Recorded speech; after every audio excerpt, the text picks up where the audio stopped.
April 14th, 1943, 26,000 feet above the North Sea. The cockpit is a thin aluminum shell rattling in the slipstream.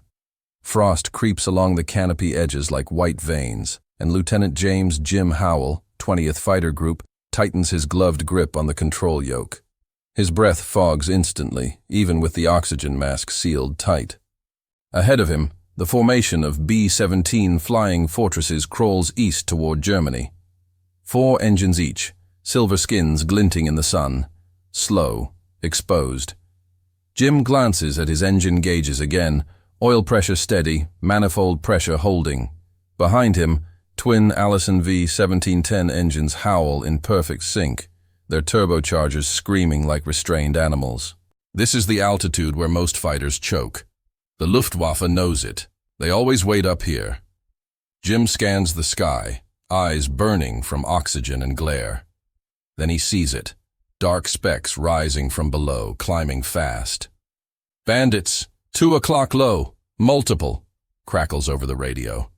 Messerschmitt Bf-109s, clawing their way upward, trying to intercept before the bombers reach the coast. Jim's jaw tightens. He nudges the throttles forward, and the Lightning responds instantly. No sputter, no power loss, just raw, sustained climb. That's when it hits him. The same thought every P-38 pilot has the first time this happens. They can't follow us. The German fighters begin to flatten out below, engines starving for air, propellers biting at nothing. The P-38s keep climbing. Higher, colder, deadlier. This moment, right here, above the reach of most enemy aircraft, is where the P-38 Lightning becomes something else entirely, but it didn't start here. It started years earlier, in a design room, with a problem no one else could solve. The U.S. Army Air Corps knew the next war wouldn't be fought low and slow. Bombers would fly higher, faster, deeper, and fighters would have to go with them, not for minutes, but for hours. Single-engine fighters of the late 1930s simply couldn't do it. Above 20,000 feet, air thins, engines suffocate, power collapses, speed bleeds away. Pilots become targets. Lockheed engineers Clarence Kelly Johnson and Hall Hibbard understood this brutally simple truth. If they wanted altitude, they needed more than horsepower. They needed air. The solution wasn't a bigger engine. It was a smarter one. The Allison V-1710 wasn't revolutionary by itself, a liquid-cooled V-12, reliable, compact, already in use.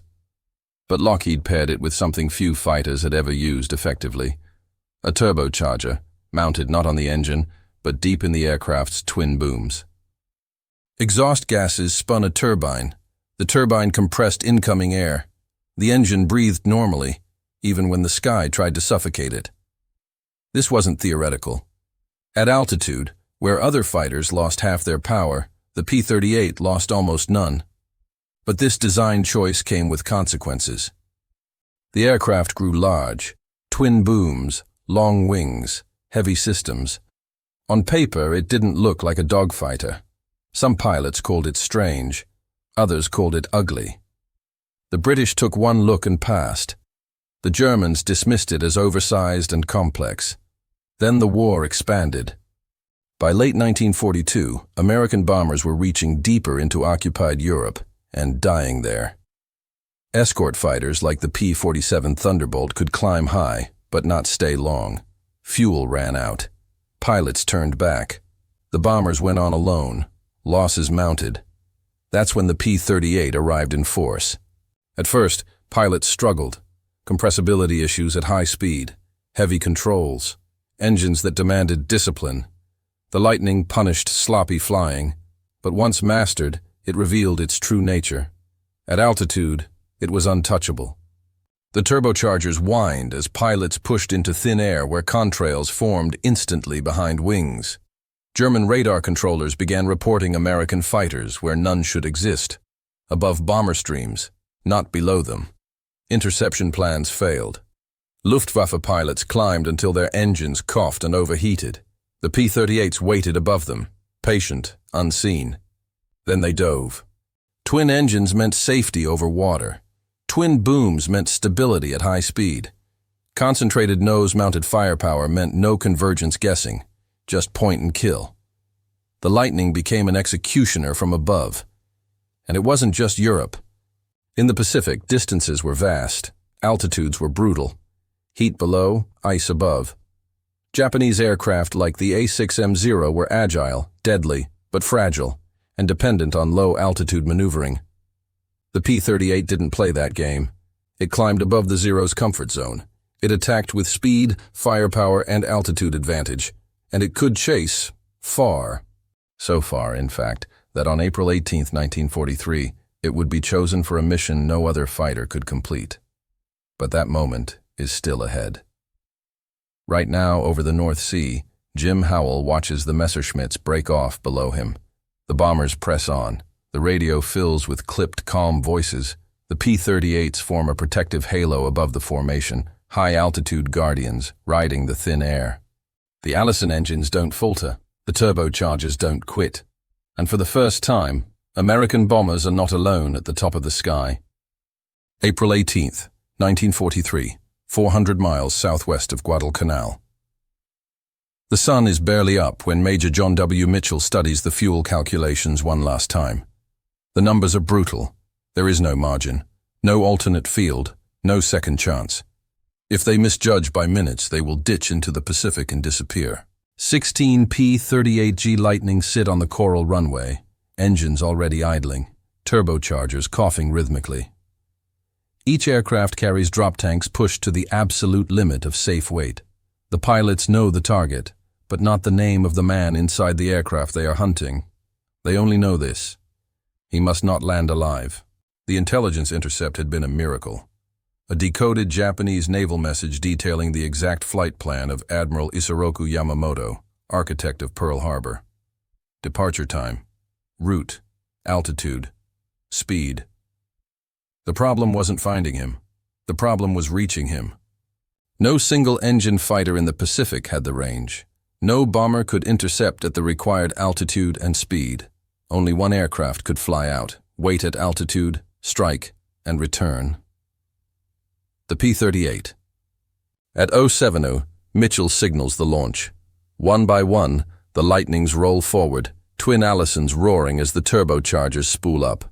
The aircraft lift heavy, sluggish, but once airborne, they settle into cruise. Low over the ocean, radio silence, navigation by stopwatch and compass alone. Hours pass. At altitude, the air thins and the temperature drops fast. Oxygen masks hiss. Ice creeps along metal edges. The pilots climb to interception height, right where Japanese escort fighters will struggle. And then, exactly on time, the silhouettes appear. Two Mitsubishi G4M Betty bombers, escorted by A6M0s, flying confidently, because no enemy fighter should be here. But the Lightnings are already above them. Mitchell gives the signal, throttles forward, turbochargers scream. The P-38s dive like thrown knives, cannons bark, tracers reach out. One Betty erupts in flame and spirals into the jungle below. The second is hit moments later. Admiral Yamamoto is dead before his aircraft hits the trees. The Zeros claw upward too late, engines straining, power bleeding away. The Lightnings are already gone, climbing back into thin air, stretching every ounce of fuel for the long flight home.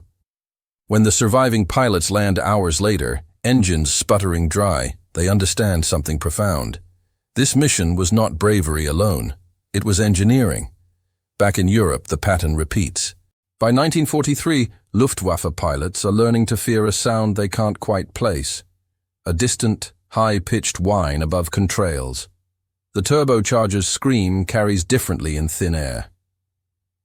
P-38 units like the 20th and 55th Fighter Groups begin claiming experienced German aces, not in turning fights, but in vertical space. The Lightning climbs, waits, drops. German pilots complain of American fighters that live in the clouds. Reports circulate of attacks from altitudes previously considered unusable. But the Lightning isn't invincible. At lower altitudes, its size and weight become liabilities. Compressibility issues lock controls during steep dives. Engines require constant management. A careless pilot can kill himself faster than the enemy can, and the Germans adapt. The Focke-Wulf FW-190 performs better at medium altitude. Flak belts thicken, tactics change. Still, the fundamental problem remains for Germany and Japan alike. They cannot match sustained high-altitude performance and range, not without their own turbocharged engines, and they don't have time. In early 1944, American industry accelerates again. The P-51 Mustang enters service, pairing long range with simplicity and ease of handling. The Mustang will eventually steal the spotlight. But for a critical window of the war, when bomber losses threaten the entire daylight strategy, the P-38 holds the line. It escorts, it intercepts, it hunts. Pilots like Richard Bong and Thomas Maguire rack up scores in the Pacific, using altitude and speed to dictate every engagement. They refuse turning fights. They attack, climb, and reset, over and over. The engine makes it possible. Every time the Allison turbocharger feeds dense air into cylinders at 25,000 feet, it defies the limits most pilots still accept as natural law. The sky, it turns out, belongs to whoever can breathe there. Late in the war, German engineers attempt to answer with the Me-262, speed instead of altitude, jets instead of pistons. It arrives too late, in too few numbers, with too many compromises. By then, Allied fighters dominate every layer of the sky. The lesson is clear, even if it's never written down in official doctrine. Air combat is not just about turning tighter or shooting straighter. It is about where you can fight, and where your enemy cannot follow. And for 2 crucial years of the war, the P-38 Lightning lives above that line. High, cold, lethal. January 11th, 1944, 28,000 feet above central Germany. Captain William Bill Leverett, 55th Fighter Group, steadies his P-38J as contrails bloom across the sky like chalk lines. Below him, a box of B-24 Liberators drones forward, engines synchronized, bomb bay doors still closed. This is the kill zone. At this altitude, the temperature sits near minus 40 degrees Celsius. Any exposed skin freezes in seconds. Oil thickens. Metal becomes brittle. Engines either perform or die. Leverett glances at the turbocharger control, makes a minute adjustment, and feels the aircraft surge slightly as denser air floods the cylinders. The Allisons keep pulling, smooth, relentless. Then the warning comes. Bandits, 12 high. High. That word matters. German fighters are not supposed to be above the escorts. Leverett rolls his aircraft, scanning upward. 3 dark shapes cut across the sun. Focke-Wulf FU-190s, rare high-altitude variants stripped for climb, engines pushed beyond comfort. They are gambling everything to reach this height. Leverett doesn't hesitate. He pushes the nose down just enough to gain speed, then pulls up hard, trading velocity for altitude. The P-38 responds like a loaded spring. Twin engines, twin props, biting into thin air. The FW-190 pilots see him too late. At this altitude, their engines are already gasping. Superchargers scream, temperatures spike. They cannot accelerate without risking seizure. Leverett fires. The concentrated nose-mounted armament, 1 20mm cannon, 4 50 caliber machine guns, sends a tight stream forward. No convergence, no spray. One Focke-Wulf disintegrates. Another rolls inverted, smoke trailing. The third dives away, desperate for thicker air. Leverett does not follow. He climbs back into the cold.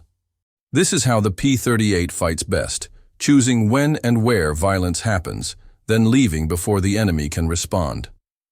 By 1944, this style of combat has become routine for experienced Lightning pilots. They understand something new pilots must learn the hard way. The turbocharger is not just equipment, it is strategy. Every mission briefing includes altitude planning down to the foot. Every escort route is drawn with climb performance in mind. Pilots are trained to avoid the temptation of chasing enemies downward, where the P-38's advantages fade. The Germans notice. Captured Luftwaffe pilots complain of American fighters that refuse to commit. Fighters that attack once cleanly and vanish upward. fighters that seem immune to fatigue. Behind closed doors, German engineers know the truth. Their inline engines lack effective turbocharging. Their production system cannot absorb the complexity. They are fighting physics with courage and losing. But living in the high-altitude world is not easy. The Allison engines demand constant attention. Improper mixture settings can lead to detonation. Turbocharger failures can spike pressure and tear engines apart. Cold-soaked fuel lines freeze. Cockpit heaters struggle. Pilots nickname the Lightning the fork-tailed devil, not just for its shape, but for its temperament. A moment of inattention can kill you. Still, the aircraft keeps returning. By spring 1944, P-38s escort bombers to Berlin, Leipzig, Regensburg. They intercept reconnaissance aircraft at altitudes German fighters once considered safe. They hunt transports over Italy, the Balkans, and the Alps. In the Mediterranean, Lightnings operate from rough fields, climbing over mountains that strain engines not designed for thin air. Again and again, the turbochargers deliver. Then the strategic picture shifts. The P-51 Mustang, with its Rolls-Royce Merlin engine and simpler supercharger system, begins to take over the long-range escort role. It is lighter, more forgiving, easier to produce and train pilots on. The Lightning is no longer the only answer, but that does not make it obsolete. Instead, it is pushed into roles that exploit its strengths even further. High-altitude interception, photo reconnaissance, fast strike missions, specialized variants, strip weight, extend wings, and push ceilings even higher. Pilots take them to places no enemy expects fighters to operate. Above weather, above flak, above interception plans. By late 1944, German fighter resistance collapses. Fuel shortages ground aircraft. Experienced pilots are gone. Radar stations fall silent under bombing. In the Pacific, Japanese aircraft face the same fate. Their engines simply cannot compete in the thin, cold sky. The war is no longer decided by individual dogfights. It is decided by control of space, vertical space. The P-38 helped teach that lesson. Not through elegance, not through popularity, but through endurance. High above Germany, Leverett reforms with his squadron. The bombers release their payloads below, distant flashes blooming through cloud layers. The Lightnings circle patiently, engines humming, turbochargers still singing their high-pitched song. They are not chasing glory now. They are holding altitude. And in this war, that is enough. June 6, 1944. Dawn over the English Channel. The sea below is hidden beneath a low gray ceiling of cloud, broken only by wakes and shadows. Thousands of ships push toward Normandy, engines thudding in unison. Above them, the sky is layered, flak height, bomber height, fighter height.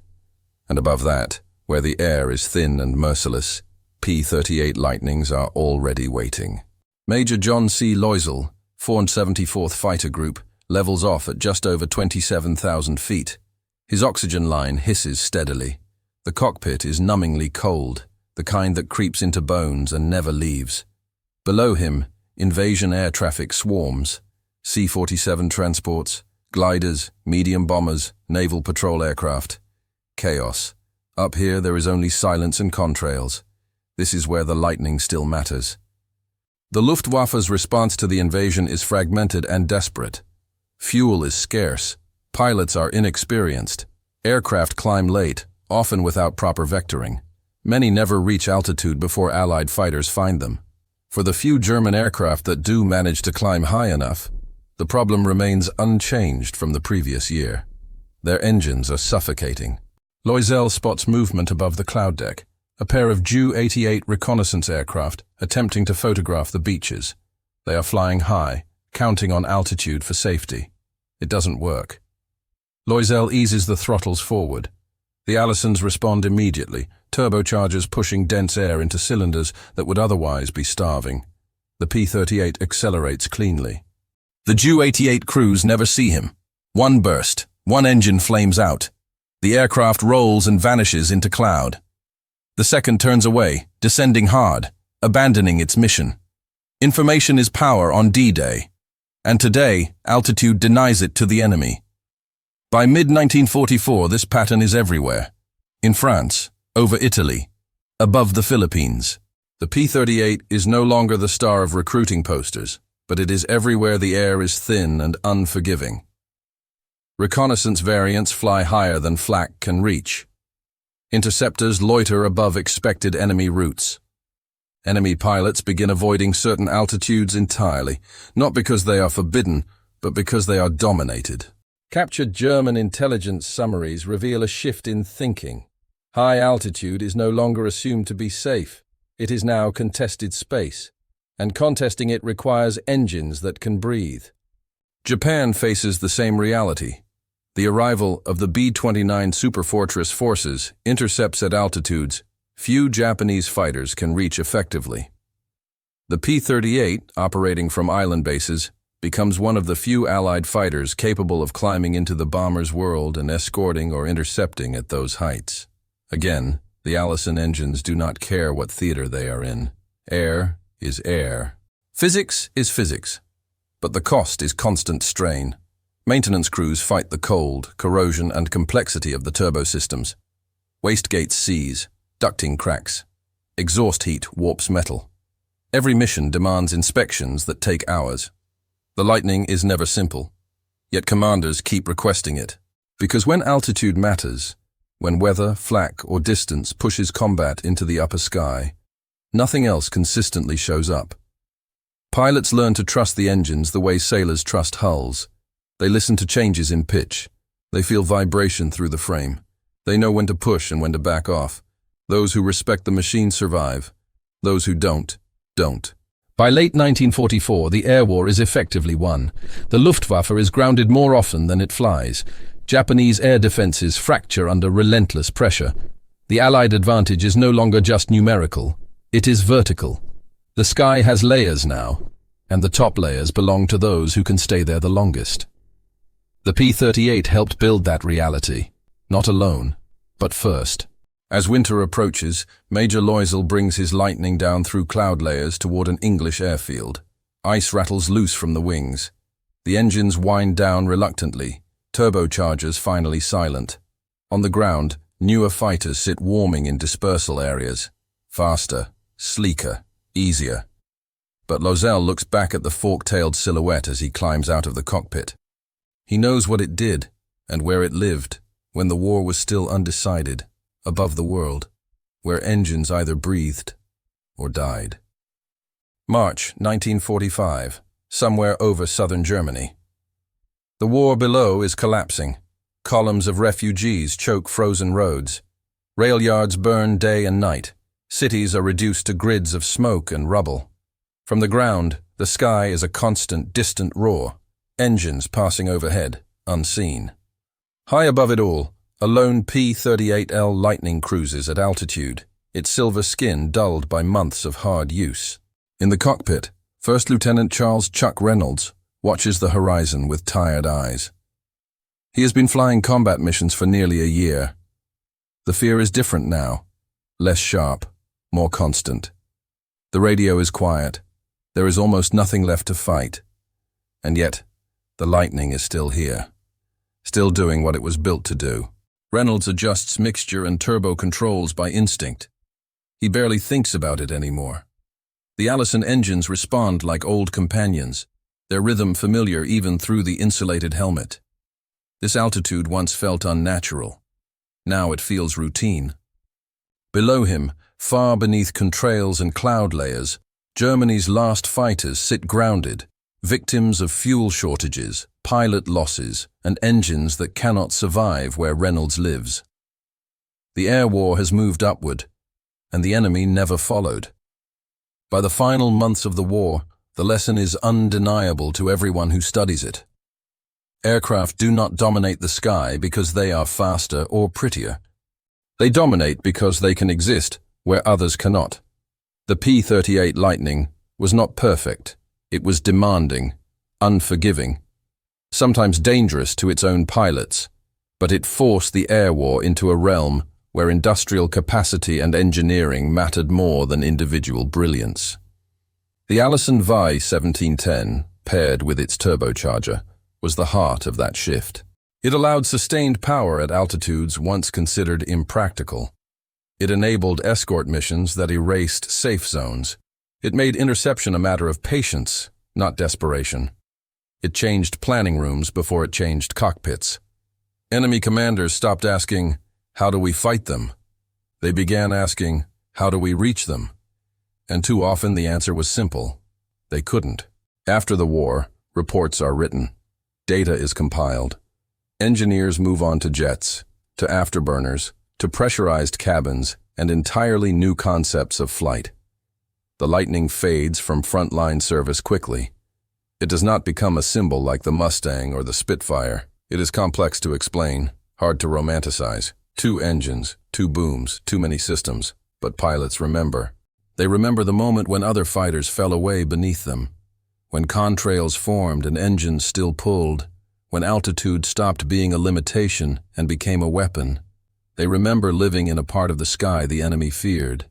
Reynolds begins his descent, throttling back slowly to avoid shock cooling. The Lightning eases downward, passing through layers of cloud, then sunlight, then shadow. The war is almost over now. On the ground, mechanics will check the turbo ducting for cracks. They will log hours. They will note wear. The engines will be serviced again, just as they have been hundreds of times before. The machine will endure, quietly. Years later, historians will argue about which fighter was best, fastest, most kills, most elegant. But none of that matters to the men who flew where engines suffocated and enemies vanished below. They knew the truth. The P-38 Lightning did not just fight the enemy. It climbed above him. And in the Second World War, that was often the difference between survival and extinction, between being hunted and becoming the hunter.